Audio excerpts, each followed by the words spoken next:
morning. It is another yet interesting Thursday morning where we bring to you nothing but the best in governance, politics and policy on the Camnet Breakfast Show. Today, I'm your host, Patrick Soko, and we will be discussing various issues. And today we have themed our program around the aspect of health, and we are looking at the COVID-19 pandemic as well as the aspect of tuberculosis, commonly known as TB. What are the issues pertaining these two diseases? I know we have had the COVID-19 for a while, but how is the situation at the moment? And we are going to have someone from the Ministry of Health to just help us discuss this important discussion. And to just get started with our program this morning, we'll go straight into the Health Corner with Dr. Mufaya. We'll be back on the other side. Keep it on Camnet TV. Hi, good morning and welcome to the Health Corner here on the Breakfast Show.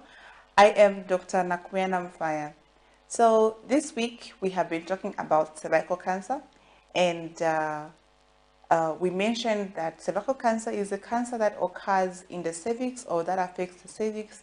The cervix is the organ found between the uterus and the vagina that acts as a barrier to keep the baby in place in the uterus when you're pregnant, and also secrete certain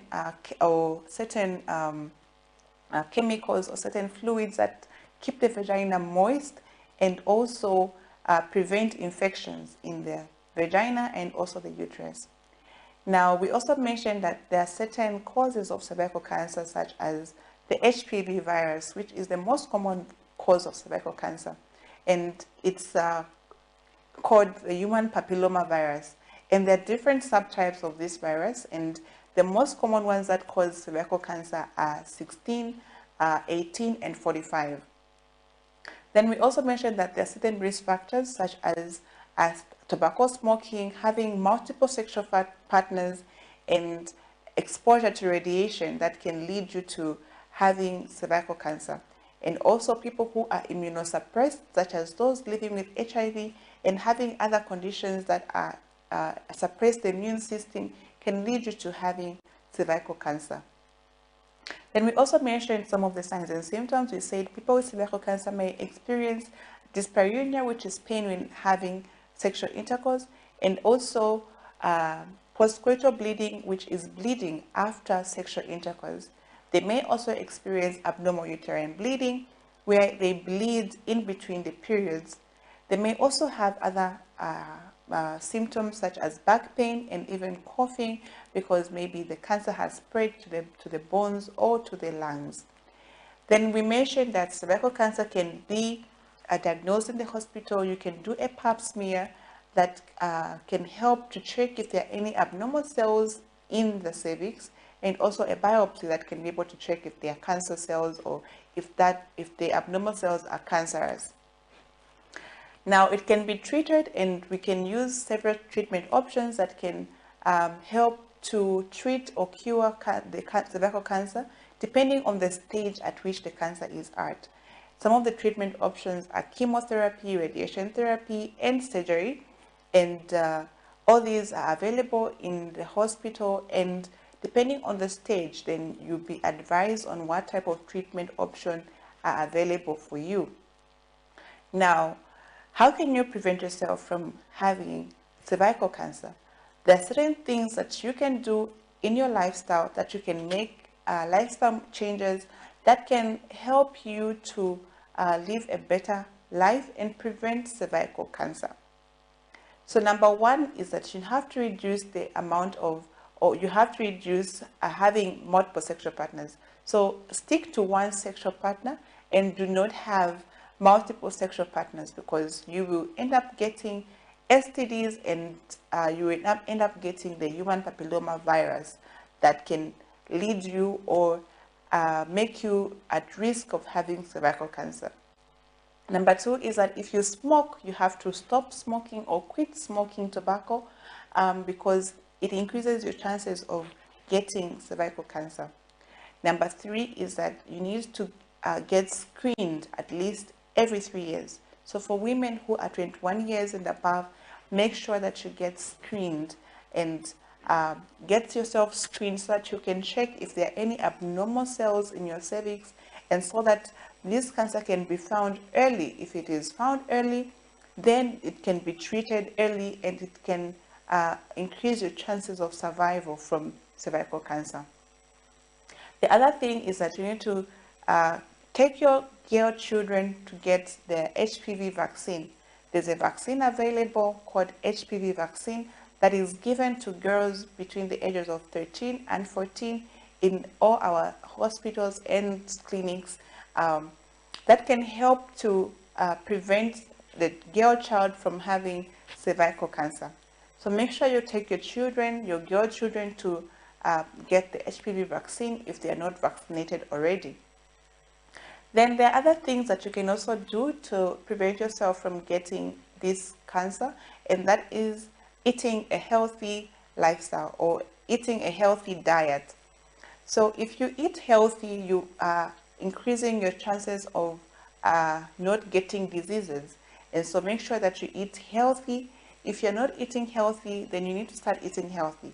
Reduce on the amount of fatty foods that you take, reduce on the amount of sugar that you take in your diet, because that increases your risk of having so many diseases, including cancer. So reduce on all these things and increase your intake of vegetables, fruits, drink more water, and eat more fiber in your diet. The other thing that you need to do is you need to become more active. Be active, exercise, do something every day to keep your body active. Living a sedentary lifestyle where you're always seated and not exercising or not doing activities that increase your activity levels increases your chances of developing cancer and even other conditions as well. So make sure that you keep active, make sure that you exercise, make sure that you do something that you love to do, whether it's dancing, whether it's riding a bicycle, whether it's walking, but you need to do some activity at least every single day to prevent yourself from having so many diseases. So these are some of the ways that you can prevent cervical cancer. I do hope that you have learned something. Most importantly, do not forget to get yourself screened. If you are 21 years and above, make sure that you get yourself screened to check if there is any trace of abnormal cells in your cervix that can lead you to developing cancer. And do this at least every 3 years.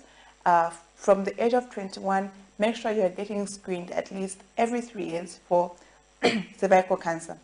So thank you for watching. I do hope you have learned something, and if you would like to learn more about all these conditions, then make sure that you watch my YouTube channel, and that's at Dr. Nakubena Mfayasiameka on YouTube, and you'll be able to watch all these videos and many more other videos as well.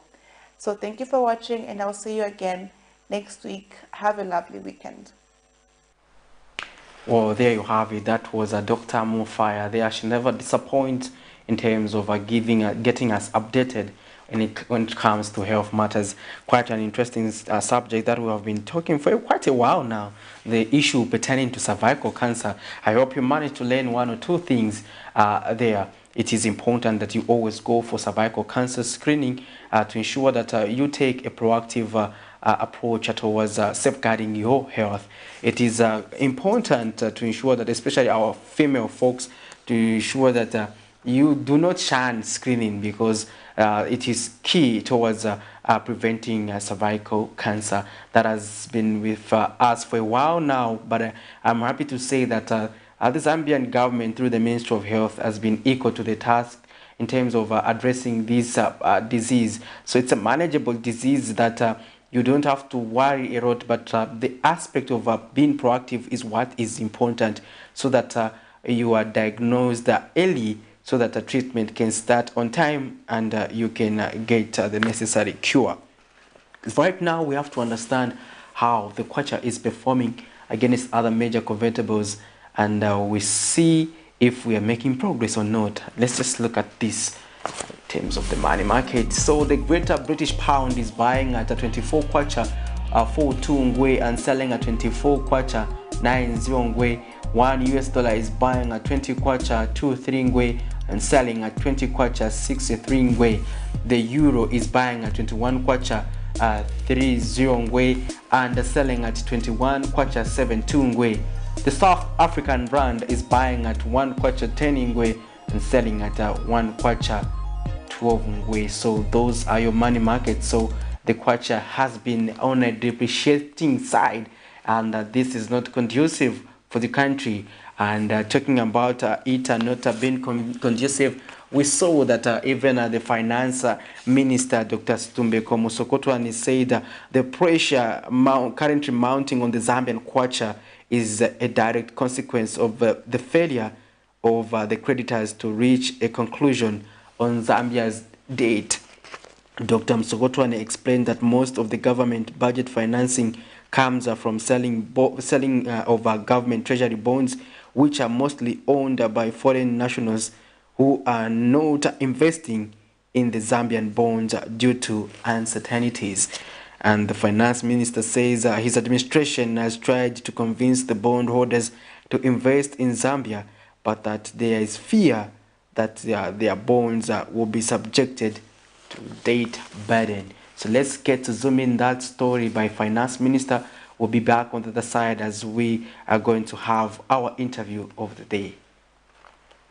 Despite the current United Party for National Development UPND administration having clinched the International Monetary Fund IMF program a month after assuming office, the debt restructuring process, on the other hand, has dragged way above the projected time, and its consequences is now affecting many gains that the UPND administration have made since assuming office. Finance Minister Dr. Situmbeko Musokotwane has since blamed the current depreciation of the Zambian kwacha to failure by the creditors to reach a conclusion on the Zambian debt. That pressure that we're experiencing now is a direct consequence of the uncompleted debt restructuring process. We are working very hard in the background, working with the creditors.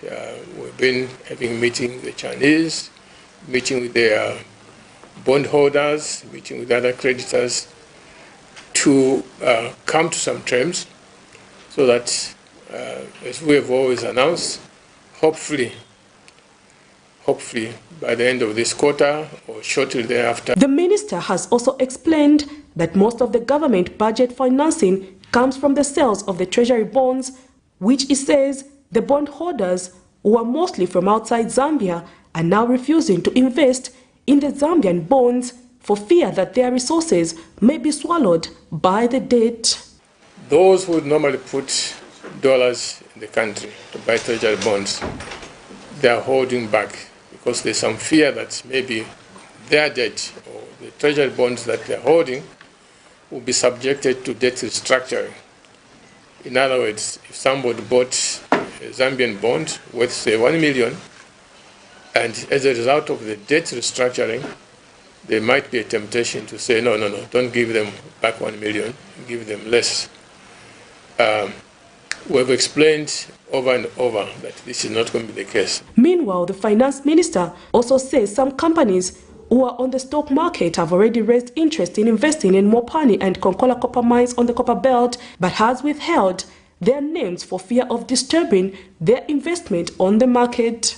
The situation is very encouraging because the number of investors that have come forth to say they are interested in these mines is so overwhelming,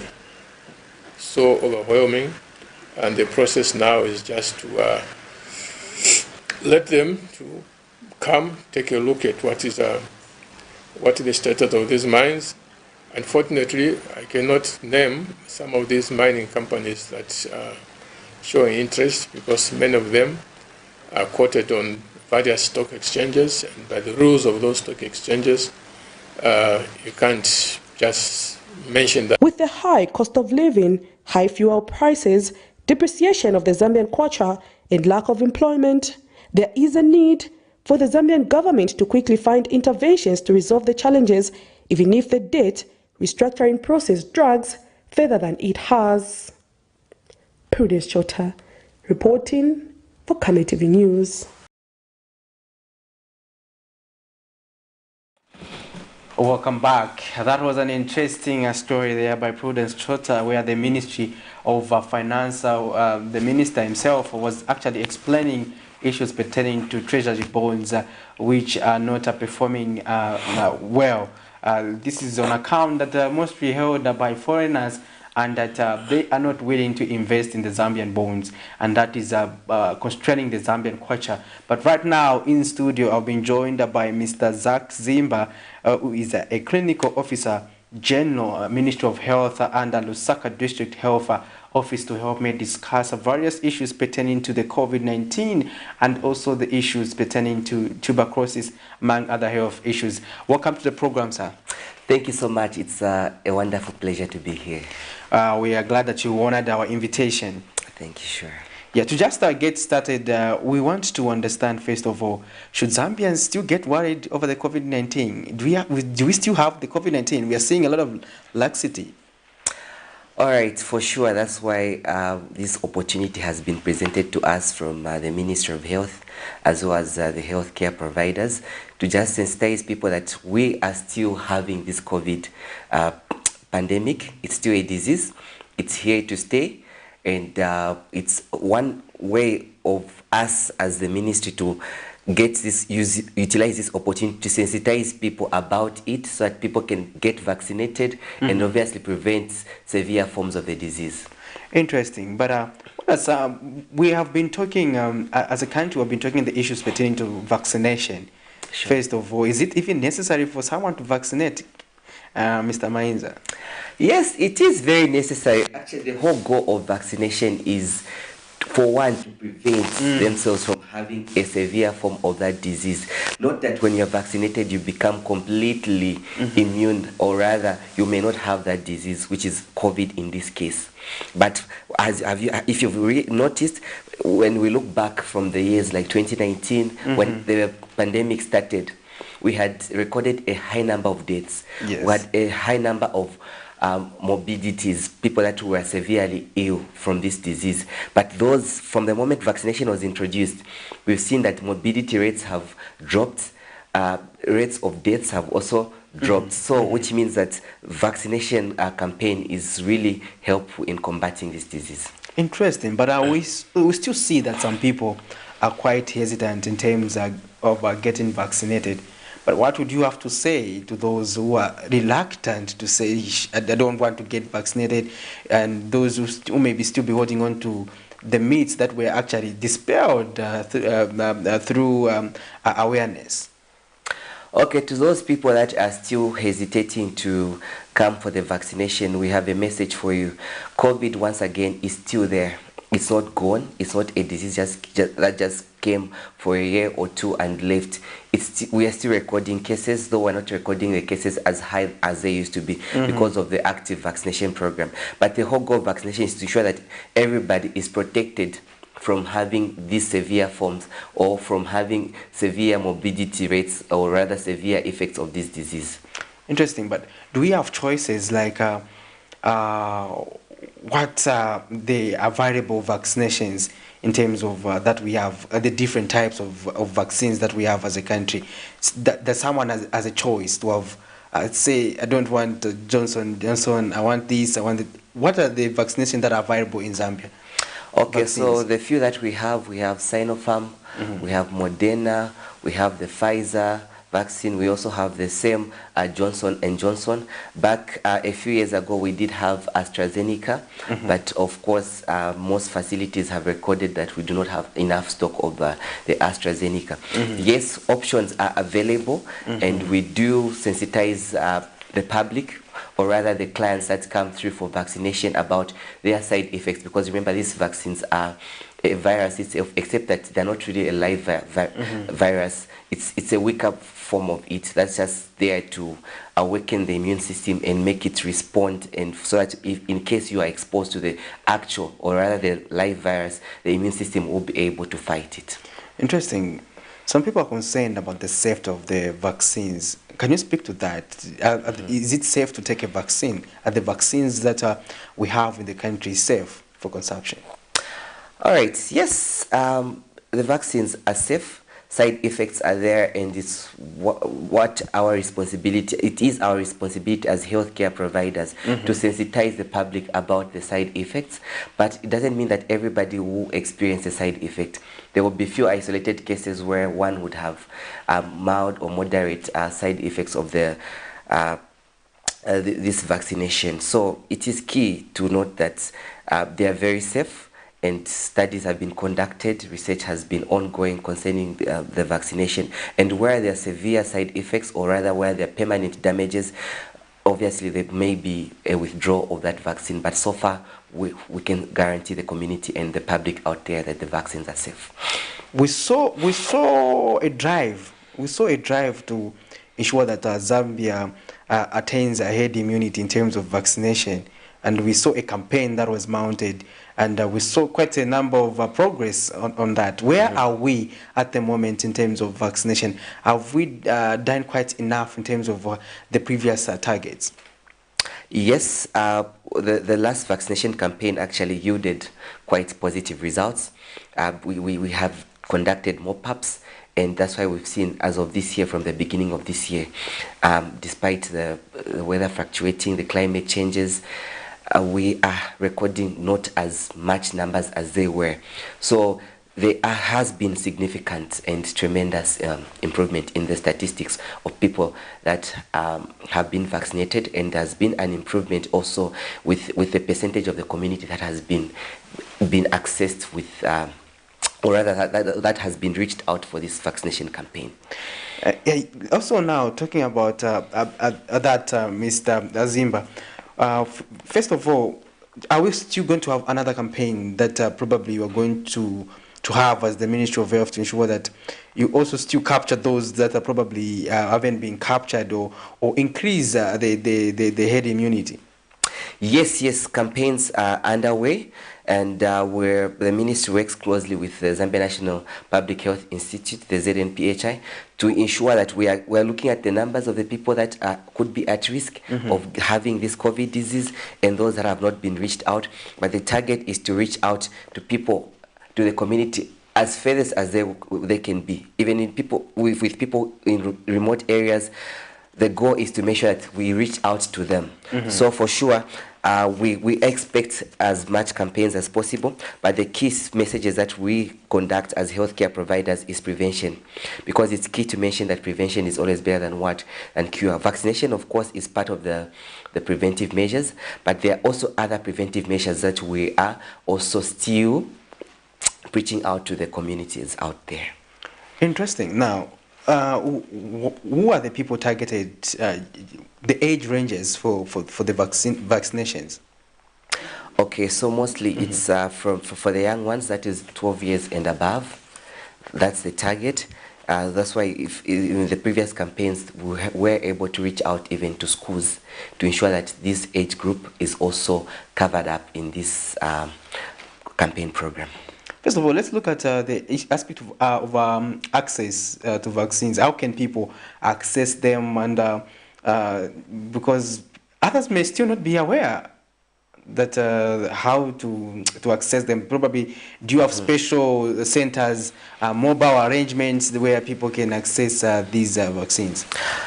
All right. So for vaccine access, most healthcare facilities do stock these vaccines, and during the campaigns, of course, there was community outreaches, which means that these healthcare services were brought closer to the people. The healthcare providers were on the ground, were able to sensitize, not just give the vaccine itself, but the messages were of vaccination and its benefits were disseminated in the community.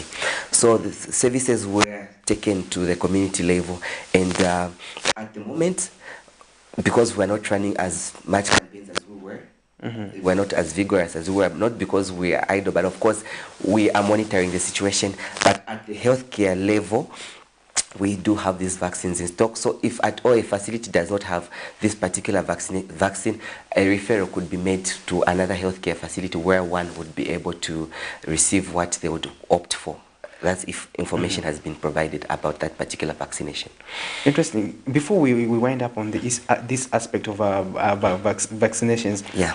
Is there anything that I would want our viewers to know about the vaccines and COVID-19? Okay, to the viewers out there, we have a strong message for you. And the message that we have is that COVID is still there. It's a disease. Let's not relax just because we are recording not so much numbers as we were. Of course, it's a relief because of the preventive measures and the efforts that the ministry has put in, especially on the vaccination aspect. Let's still remember that prevention is better than cure. Let's mask up, let's maintain the social distancing, and let's practice the hygienic measures like hand washing, and make sure that even as we sneeze, we use the elbow, unlike using our hands. That is those few messages I'm sure that most of us have heard before. Interesting. Well, our dear viewers, you are watching the Camnet Breakfast Show, and in conversation I have in studio Mr. Mainza Zak Zimba, rather, is a clinical officer general at the Ministry of Health, Lusaka District Health Office, and we're discussing issues pertaining to the COVID-19. However, there's also an interesting aspect of tuberculosis that is also linked to it is similar to COVID-19 yes. in terms of also the aspect how you can contract it, especially, but it has been also a health burden in Zambia. So I just want us to just look at this story on TB, where the Ministry of Health has revealed that over 7,000 lives were lost due to tuberculosis in the year 2021, and the trend is not different from other years. Minister of Health, Director Public Health, Matilda Simpungwe, points out that it is estimated that every year at least 59,000 people in Zambia fall ill due to TB, of which about 10,000 people with tuberculosis are not detected and treated. So let's get to zoom in this story, then on the other side we'll continue with our interview. As one of the 30 high TB-burdened countries in the world. In the year 2021, over 7,000 lives were lost due to TB, and the trend is not different for other years. Further, it is estimated that every year at least 59,000 people in Zambia fall ill due to TB. Of paramount concern is that as high as 10,000 people with TB are not detected and treated. These people are still spreading the infection in our communities. Ladies and gentlemen, resounding our intent to eliminate TB by 2030, the Ministry of Health has placed modern and robust equipment at the community level in the form of mobile TB trucks for TB screening.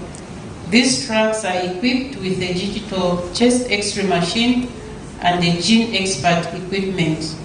With these tools, we are able to confirm TB diagnosis within 2 hours.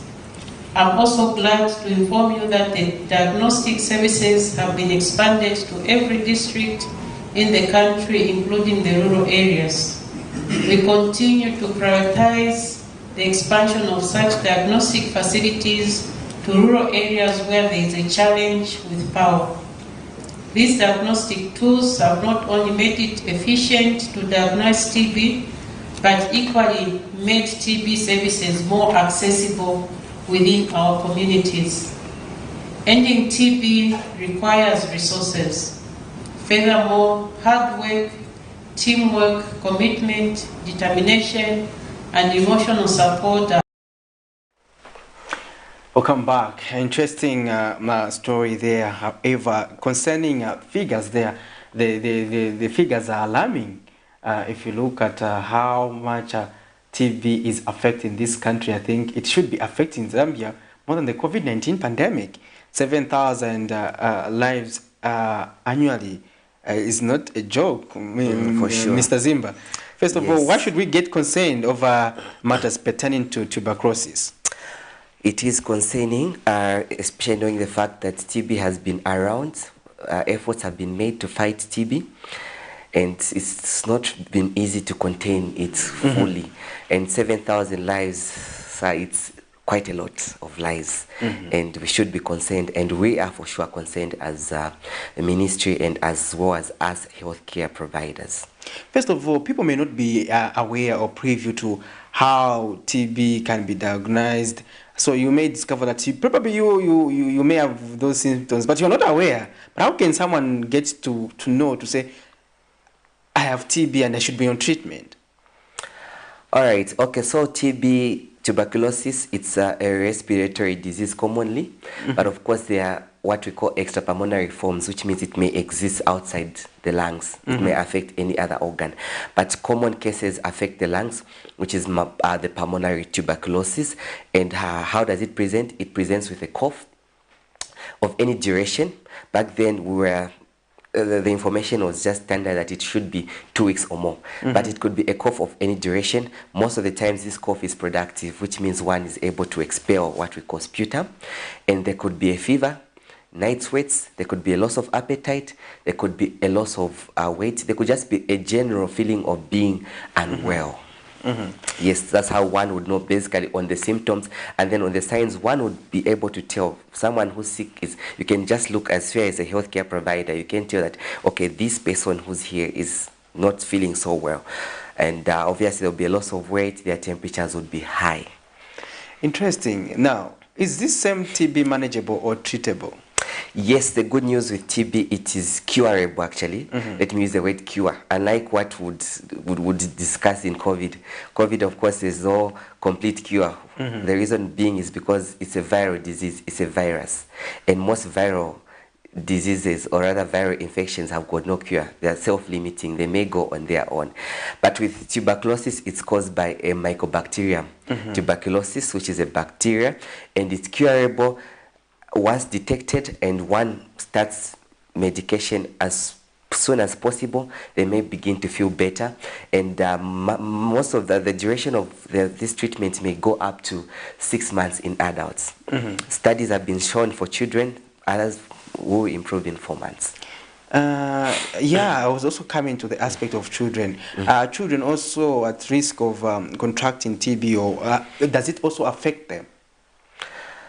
Well, yes, tuberculosis affects anybody of any population, and for children it affects them mostly because mostly children, we realize that their immune systems are not fully formed, or rather fully active compared to an adult. And most children, especially those that are malnourished or have other comorbidities or other diseases like HIV and AIDS, it's easier for them to contract tuberculosis. Yes, for sure, children, it does present. And what is interesting in children is that it may not be classical, especially pulmonary tuberculosis, where you expect the child to cough, produce sputum. You find the child is unable to play, the child looks sickish, the child could even have diarrhea as a presentation. They could also just have persistent fevers, just that general picture of an ill child. So it's key that such children are investigated, especially if they are admitted, and obviously once investigations can be done, TB could be detected. But how do you manage a TB patient? And do we still have, is discrimination still an issue pertaining this disease of TB? Discrimination for sure is still an issue, and if we look back in the previous days when TB was just starting, there were those myths to say, okay, if there's this TB patient at home, they should have their own cup, they should have their own spoon, they should have their own plate. So that's what we call stigma from family members actually who are close to them. At times it could just be a self-stigma, just basically you yourself, you feel like, I'm not comfortable because I've got TB, I shouldn't go for work. So discrimination is still there. That's why messages should be disseminated that anybody is at risk of having TB.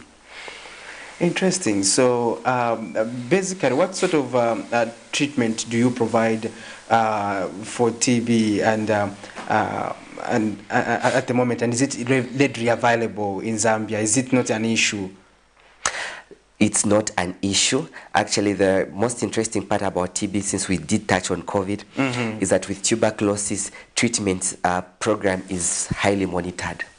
Yes, we have what we call the DOTS program, the Direct Observed Therapy, which in its initial initial stages where one is being monitored that they are taking the medication. And with TB, chances of dying, rather the mortality rates are high. So it's easy for one to lose their lives with tuberculosis if they do not get cured. So TB treatment program is highly monitored, and there's a time where there's a SEJU at a particular time, let's say in 2 weeks. The first 2 weeks, the patient returns back, we do another follow-up sputum. In a month time, just like that, another follow-up program for the sputum, just to make sure that they are bacteriologically suppressed, which means the bacterial load is being well contained, and eventually we should have undetectable levels of bacterial load.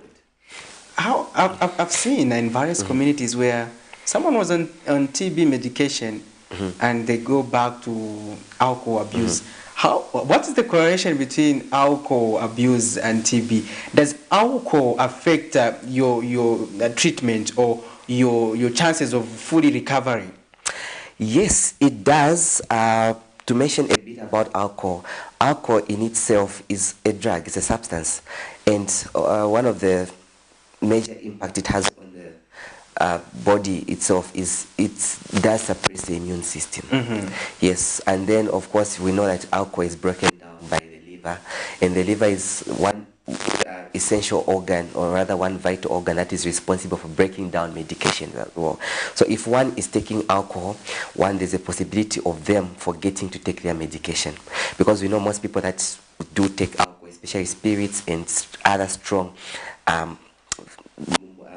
stronger versions of the alcohol itself, present with a loss of appetite, so they are unable to eat, and mostly they are frail.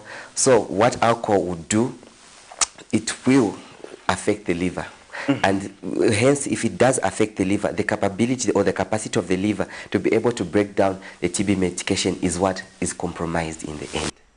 Thank you very much, Mr. Zimba. Any concluding remarks? Okay, to the community out there, let's be alert about these respiratory infections.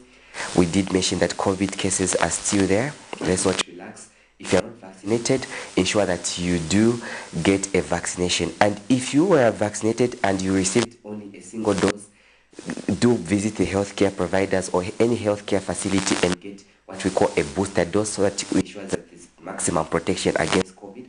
And then for tuberculosis, the last message that I have for the community is that let us be alert as well. TB is everywhere. It's been there for a lot of years and years, and let us ensure that if we do have a family member that is with TB, let's support them. Let's ensure that we are taking their medications consistently, so that we are also prevented from easily contracting that tuberculosis. And if you do have symptoms such as a cough, you have weight loss, you have a loss of appetite, do not rush to the pharmacy or to the drugstores to go and buy yourself a cough syrup. Get to the healthcare facilities. Let them investigate thoroughly. That cough could be caused by COVID. It could be caused by any other respiratory infection, including TB itself. So once it's investigated, and it's easier now from that point that it's manageable. Remember that the quicker we can detect these respiratory infections, the better the outcome and the better the progress, and the more healthy our communities become. Mr. Zimba, I would like to thank you for finding time to be with us in the studio and help us engage in this discussion. The pleasure is all mine. I'm so glad that I was here. Thank you very much. Okay. Well, dear viewers, we hope you managed to learn one or two things pertaining to the COVID-19 pandemic, as well as the issue of tuberculosis there.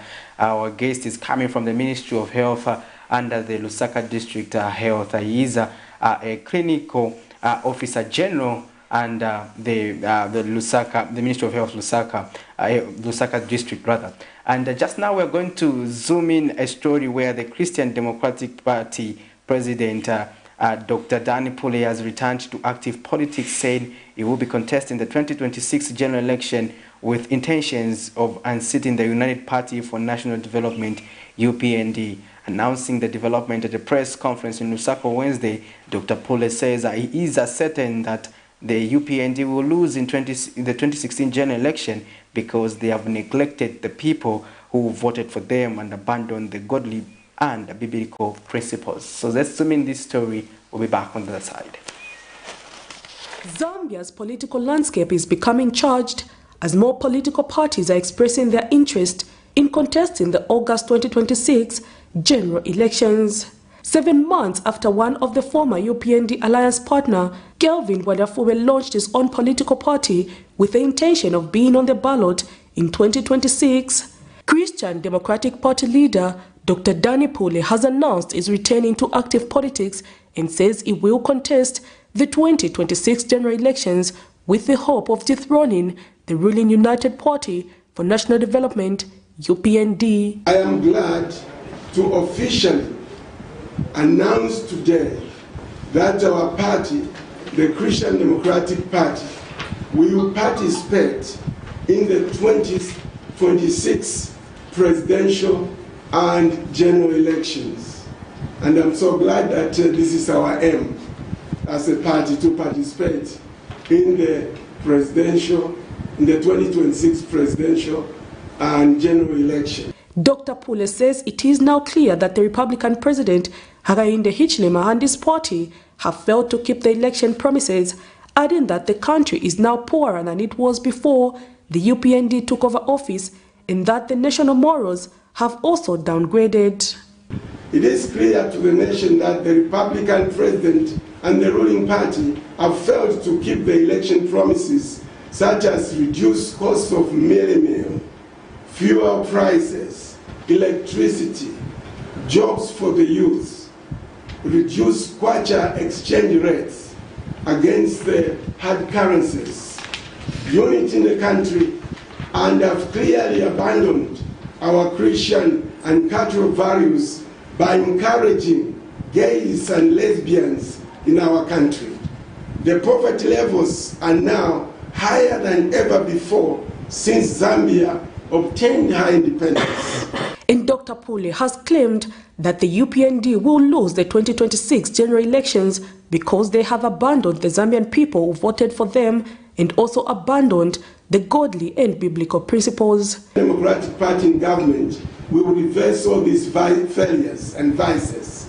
It is also clear that because the president has abandoned and neglected the Zambians who voted for him in 2021 and has abandoned godly and biblical principles, as I've outlined above, he and his party shall lose the 2026 presidential and general elections. Is Zambia ready for change in 2026, or does the ruling UPND deserve another tenure of office? Only time will tell. Prudence Chota, reporting for Camnet TV News. Permanent Secretary's refusal to provide information to the Auditor General. Madam Speaker, many people, including many honorable members of Parliament, have alleged that there is plenty corruption in the fertilizer procurement. The Auditor General is the only way the Zambian people and those who have been alleging corruption can be given assurance that indeed there is corruption. When the PS refuses to tender these documents to the Auditor General, then you deny the Zambian people to properly conclude. Madam Speaker, suddenly, in this republic, under the UPND government, it is now normal for a PS. It is now normal for a PS to deny the Auditor General information, and the ST is quiet. And the SC is quiet. My two questions to our Honor the Vice President and the Minister, of course for the Minister, only to the extent of his authority over the PSs. Number one, should the Zambian people still have confidence that the Auditor General will produce a credible audit report? Well, there you have it. Those are the stories that we are zooming in, that we are making the headlines on the Camnet TV main news as of last evening. And we saw Dr. Danny Pule getting back to active politics and claiming to unseat the United Party for National Development. But is that a reality? Can that come true? you two, or dear viewers, can give us your call just now so that we can get to interact on these and other stories that we have zoomed in case you want to just contribute to the political discourse. Earlier, I also did play a story from Finance Minister where he was indicating that the Kwacha has been underperforming on account of poor performance of the treasury bonds, and that has affected the Kwacha, and consequently it is equally affecting the Zambian economy. So you too, our dear viewers, can now be giving us those views if at all are we going to manage to recover this economy. That's the question I'm asking. Is there hope to economic recovery under the United Party for National Development, UPND?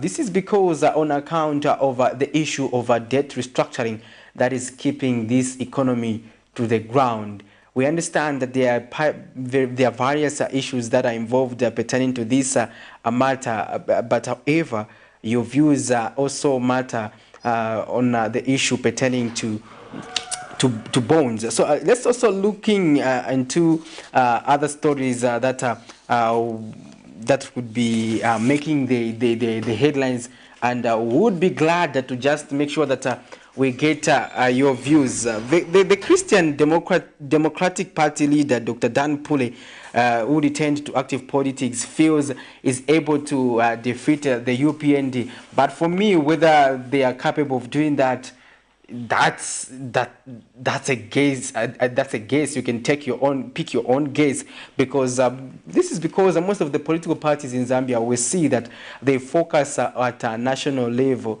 and at grassroots level they have nothing to show. So at the moment you'd find that only a few political parties have grassroots structures in terms of branches, wards. And that's also a different discussion altogether, because you cannot win an election if you don't have people on the ground. But as these politicians measuring the water with millimil in terms of knowing their capability. Anyway, we have 3 years before the 2026 general election. But the question is that if you do not have structures on the ground, you are not, you do not have a branch chairman, a ward chairman, district chairman, constituency officials. How can you go and compete with a political party that has representation across the country? So we also see that in the Zambian political landscape, we have political parties like the Patriotic Front, the Opposition Patriotic Front, who have also been entangled in internal wrangles. We have seen them taking each other to court. And these matters pertaining to court, we have seen now it is dragging the wording of the convention, because as we were our preview the Patriotic Front was supposed to have held its elections in March and this month, and I think with these court processes, it is becoming doubtful that they may be even be able to hold the elections. But however, this is the strongest opposition political party we have in terms of being a major political party, the Patriotic Front. It is only second to the United Party for National Development, UPND. We understand that we had political parties like the Movement for Multi-Party Democracy, MMD. However, they were also entangled in court processes, wrangles that affected their sustainability, because we see that we saw those who were doing Operation Safe MMD. We saw the True Brews, and all sort of confusion in the Movement for Multi-Party Democracy, and they ended up in court and various court processes that delayed their progress in terms of them being competitive on the ballot, and they could not perform as expected, and they couldn't even take up the third slot in terms of the ranking in terms of performance during the 2021 general election. So if you look at these dynamics and you look at the political parties that want to compete with the current ruling party, you have to think a lot, because you have to do your homework and make sure that you you mobilize. There's no way you are going to compete with people who are established. So now Zambia needs democracy. Being a multi-party democracy, we need to ensure that political parties continue to coexist. However, I'm getting your perspective on the aspect of is there hope to economic recovery?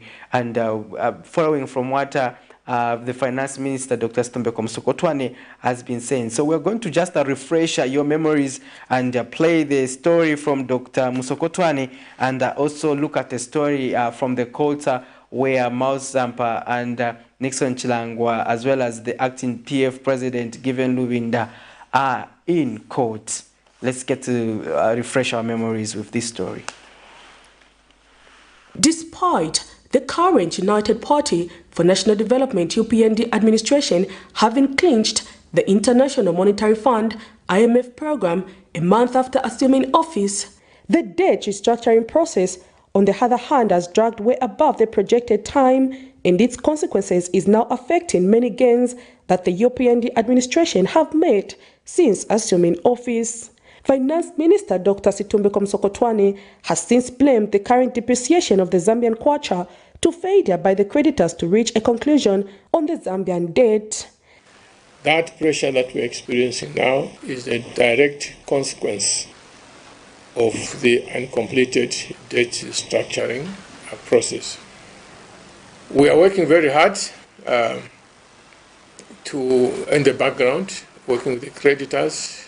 We've been having meetings with the Chinese, meeting with their bondholders, meeting with other creditors to come to some terms so that, as we have always announced, hopefully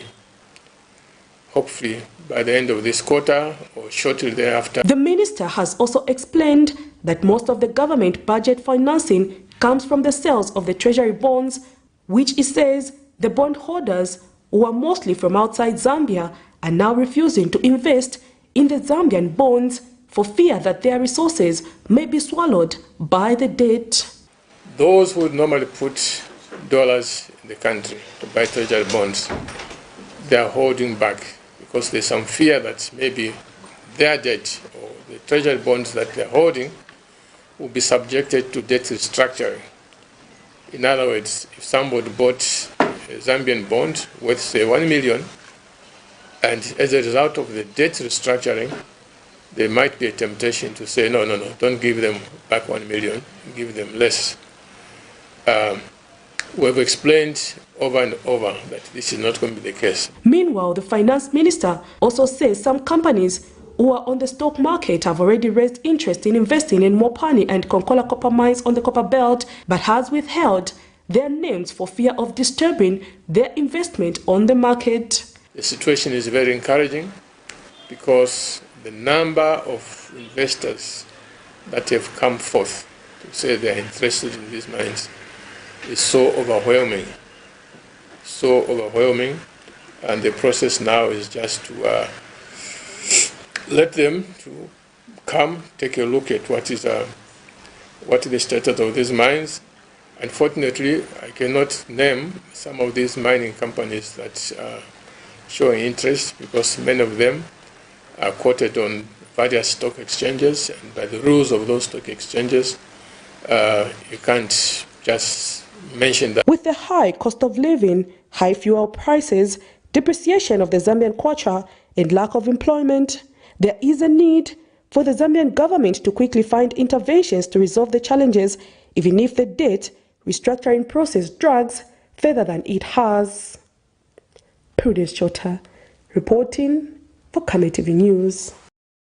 The legal battle of the opposition Patriotic Front continues before the High Court in a case in which Patriotic Front Matero Area Member of Parliament Mouse Sampa has dragged Acting Party President Given Lubinda and Acting Secretary General Nixon Chilangwa over their decision to suspend him from the party for 6 weeks. In the latest submission, the first defendant, Nixon Chilangwa, has told the court that the 6-week suspension given to Matero Area Member of Parliament Mr. Sampa was not done in bad faith, and neither was it calculated to block him from campaigning as all campaigns were suspended immediately after he was suspended for 6 weeks.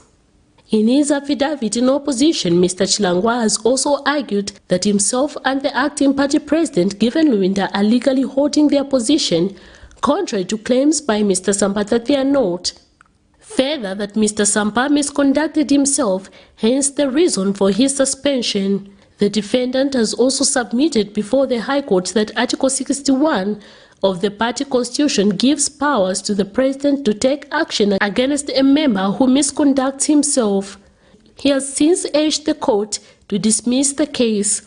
On the 30th of January 2023, PF acting president Mr. Luwinda announced during a press briefing the suspension of Mr. Sampa, which is said to have come as a result of a media briefing that he had held, and the party was of the view that the same was in bad taste. Mr. Sampa is also PF presidential aspiring candidate, had previously said in his submissions that the words that were used during the said briefing that the party had on the 30th of January 2023 meant that he was disorderly, confused, and that he was prompting and advocating for confusion and anarchy in the party. Mr. Sampa now wants an order of injunction restraining the two from holding themselves out as acting Secretary General and President of the party until determination of the matter.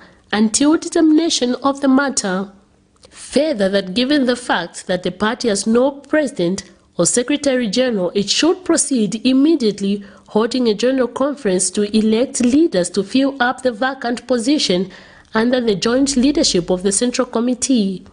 Mr. Sampa is of the view that the two defendants are illegally holding their post. Miriam Kaimba, reporting for Camnet TV News. Well, there you have it. Quite interesting stories there we were looking at. We were trying to recall a story from the Finance Minister, Stumbeko Musokotwani, where he was indicating that there has been a challenge when it comes to the treasury bonds in terms of their performance has been bad, and that is reflecting in the poor performance of the Zambian kwacha. And maybe we need to invest in bonds, but I think we need more awareness as Zambians, because the minister did indicate that the bonds are largely held by foreigners. And I think as Zambians, let's take control of these bonds. Let's be involved. Let's take a major interest so that we can equally help our country. And that is also key in terms of helping yourself as a personal investor, because you can invest and you can reap from these bonds when they mature. You know, so it's quite important that we also take interest in the capital markets, and just make sure that we do the right thing in terms of investment. You just don't have to invest through the traditional banks, and now that we have mobile money, the interests are not that good when compared to the capital markets. Let's just so get involved. But I think the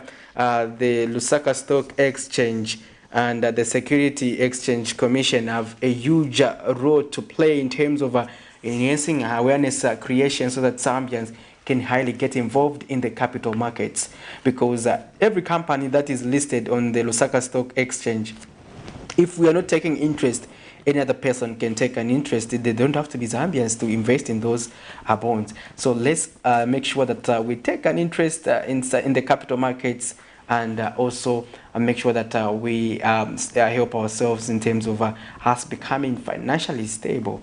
Now, interesting story is also the story from the PF, where they have continued on the path to internal wrangles, and these have been taken forward to the courts of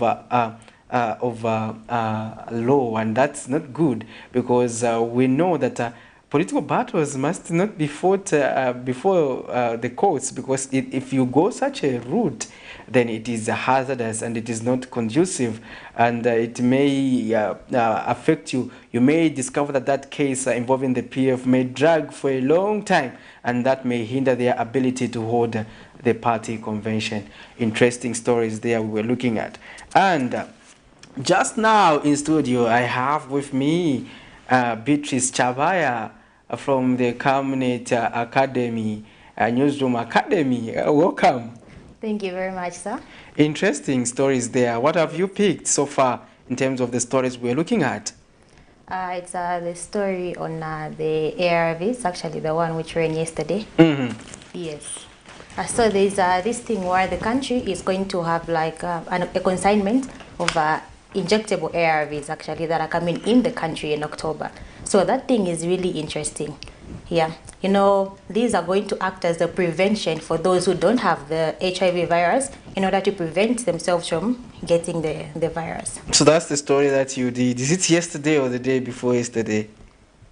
Oh, that was the day before yesterday. Exactly. Interesting. But how is it in terms of how are you seeing the governance issues around the country? I hope you heard that story where the finance minister is talking about the Zambian bonds not performing accordingly. What would be your perspective? Are you investing anywhere? Currently, I'm not investing anywhere. But why are you not taking an interest?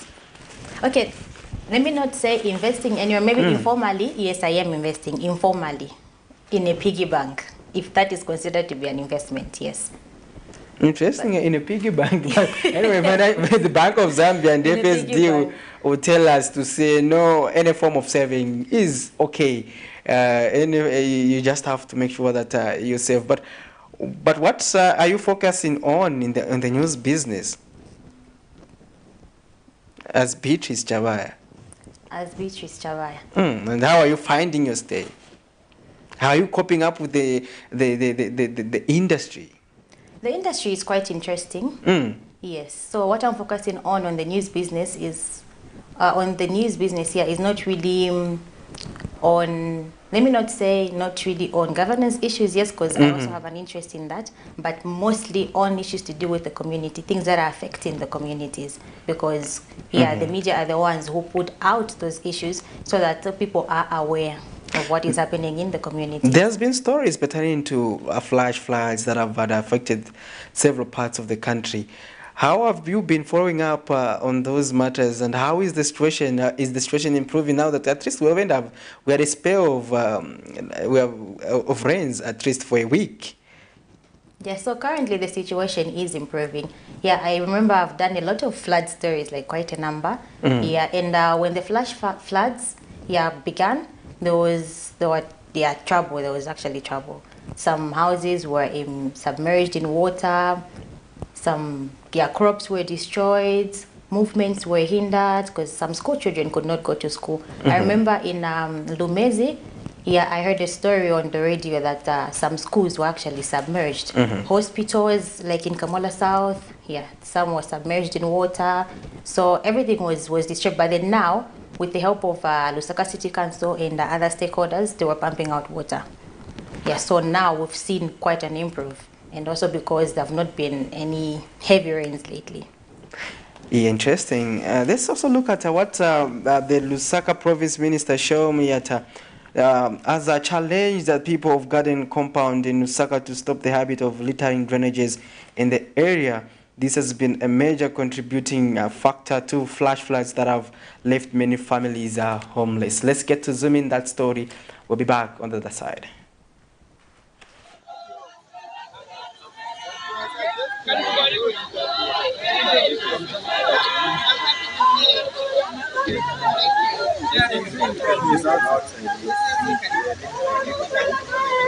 In a bid to help flood victims in the areas that were mostly hit by seasonal floods, Lusaka Province Minister Shiu Muliata, in the company of the District Commissioner Rosa Zulu, DMMU Chairperson Dr. Gabriel Pollen, and other officials visited Lusaka's Garden Compound Wednesday morning, where the minister challenged the people of the area to stop the habit of indiscriminate dumping of waste in drainages in the area, as this has been a major contributor to floodings that has left many families homeless.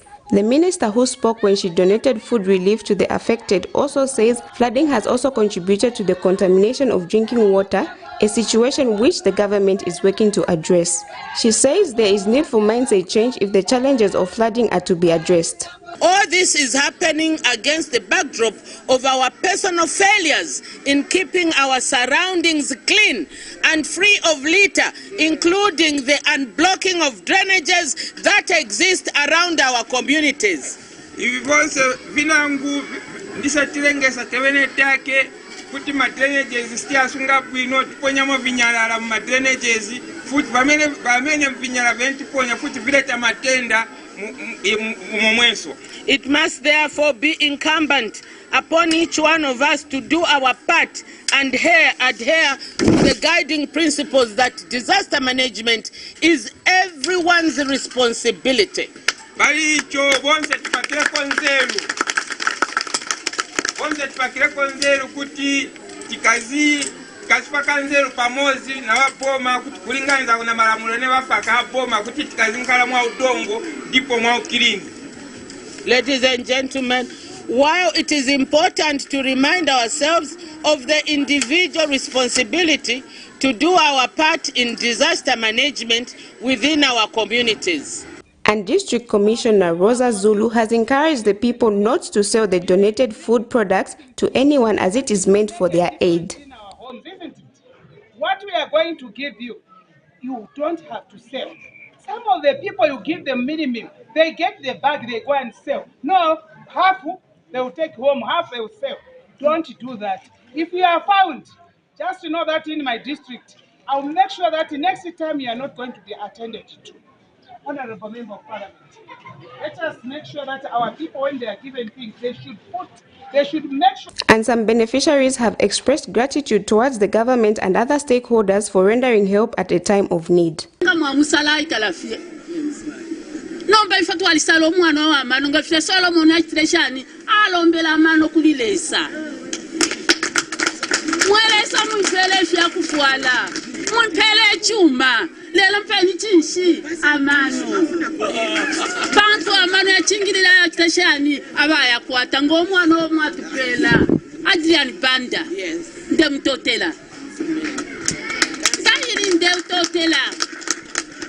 Kuli ba MP wesu na babe na beka la pofinga pachipuna na tatufi mwene na babe na bachufa bebe awe mwa ichana tuleya tubombe pali umulimo na babe mina panga pamo inde totela no kuli bonse abatukolonganike mwabombeni kazuko mojifa kuti ndamuntu aliyense mulungu ampangira pali benjira amapanga njira maona sidali kuzoto kapela kungankhala vintu vasowa.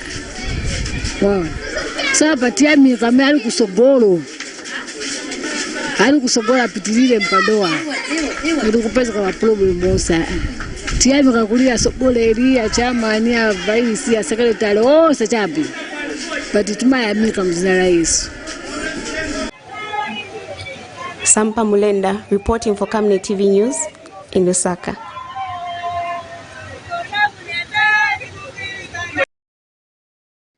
Welcome back, and in case you're just joining us, this is the breakfast show on Camnet TV.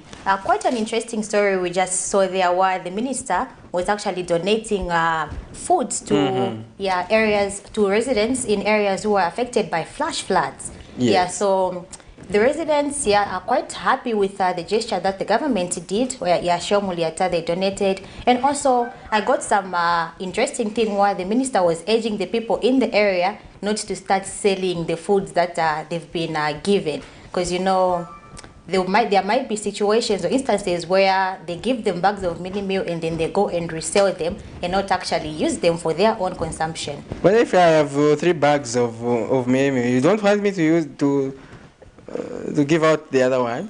Not really, because you will give out the other one now, and then what if you need it later? Because again, you cannot keep a meal for a longer period of time. It gets bad.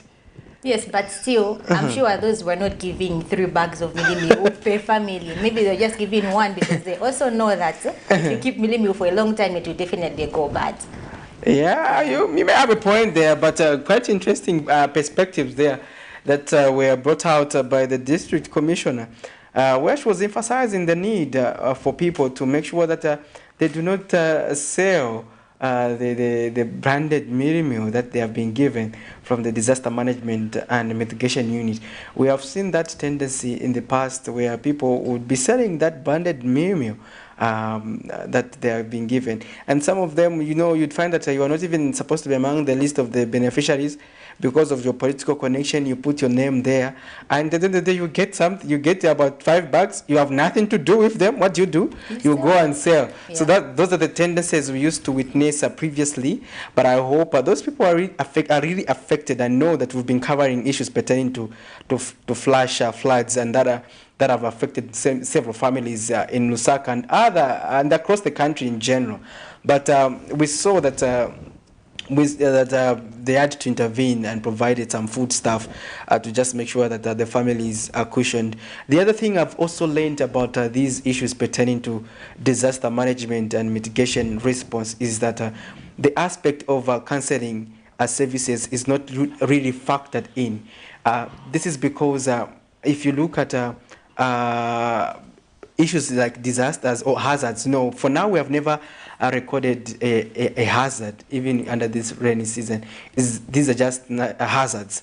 Zambia has not classified any hazard, declared any hazard, any disaster, so to say. So those are just hazards. Yeah. So now, looking at those hazards, the response aspects that they don't take into account the counseling aspect. You can imagine someone who had his own house, who was independent, and overnight they lose everything. You can imagine the trauma they are going through, yeah. And you just go on and provide a 10 kg bag of meal, and this person, before the calamity, they were able to buy themselves a 25 even 25 yes, kgs. They are able to buy, but they feel they have lost out. Yeah. And the first instance in terms of response has to be counseling, because they have to be made to understand, to say this situation has happened, but how do you overcome this? So you discover that people now end up dying with depression. Yeah. You see mental health issues starting to emerge, because this is the house, my retirement house that I invested all my resources in, and look, I've lost everything. I've lost the household properties, and these household properties, Beatrice, are usually acquired over time. It's not like you acquire them at once, and you can imagine the investment you're putting in. So, and you lose everything at once. So the component of psychosocial counseling is important every time we are confronted by any calamity. So let's also look at that. We see that counseling has been prioritized a lot pertaining to matters of HIV and matters pertaining to defilement. But counseling is a cross-cutting issue. It has to cut across sectors. Someone may be stressed because of loss of livelihood. Yeah. So you need to make sure that at any point in time, these counseling services are provided. But however, we are also confronted with this other challenge in Zambia, where the provision of mental health services is not at community level. This is despite the mental health law that we have currently, prescribing that we should have mental health services at community level. But you'd find that mental health services are still highly being administered at Chainama Hills Hospital. And that tends to bring stigma to that institution, because it is only treated as the only center that can provide mental health. But that shouldn't be the case. At the Chawama First Level Hospital, someone should be able to access the service. At Chilenje Level 1, Matelo, Kanyama, someone should be able to access that service, so that people should be feeling inclusive as opposed to being segregated. So when we are looking at these issues pertaining to psychosocial counseling, we need to also highly invest in it. But to what extent do we pay attention to this? We may pay attention to things that may come in the immediate, like COVID-19. But even it's the same COVID-19 pandemic. You see, we had press briefings on a daily basis, but we didn't have an emphasis on the need to counsel people who have suffered from the disease, who may be afraid to say, what if I get sick, So at the end of the day, you discover that others were just dying out of depression, out of thinking of ways to say, what if COVID-19 affects me, and you die thinking about such issues? And also we have seen quite a number of youths now emerging confidently to talk about mental health issues, because quite right, as you have mentioned, it's not being prioritized completely such that it's being brought down to the level of community. So now youths are actually taking it up on their own to educate their friends. I've seen some, I think more than 5 people actually preaching about mental health. So they just take it upon themselves, call a group of people and then educate them, encourage them, and probably even counsel them. Yeah, in fact, we even have a lot of organizations that are spearheading that. But, you know, this drive has to be driven by the administration overall. Yes. The 9 state actors, the civil society organizations can only complement to a certain degree. But overall, that environment has to be created by the administration. So that said, Madam Chavaya, any perspective do you have before we say goodbye? So I'll talk about the same story. So there's this aspect that we didn't discuss, where the minister actually urged the members of the community to desist from indiscriminately disposing waste, because that has contributed to the flash floods. You know, as Zambians in a community, we have this tendency of just dumping garbage anyhow. We're not putting to mind that the garbage we are disposing in drainages is blocking the pathways for water. And then that obviously is going to contribute to flooding, because water does not move in ways it's supposed to move. So that aspect as well. So maybe just giving it out to the people to say, don't dump waste indiscriminately. Interesting. This is a time when we have to excuse the screens. Remember to always keep it on Camnet TV. And tune next week when we come with another interesting episode of the Camnet Breakfast Show, Wednesday and Thursday edition, where we talk about governance and politics as well as policy. This has been Patrick Soko and Beatrice Chavaya. Keep it on Camnet TV. Camnet TV is not just another channel.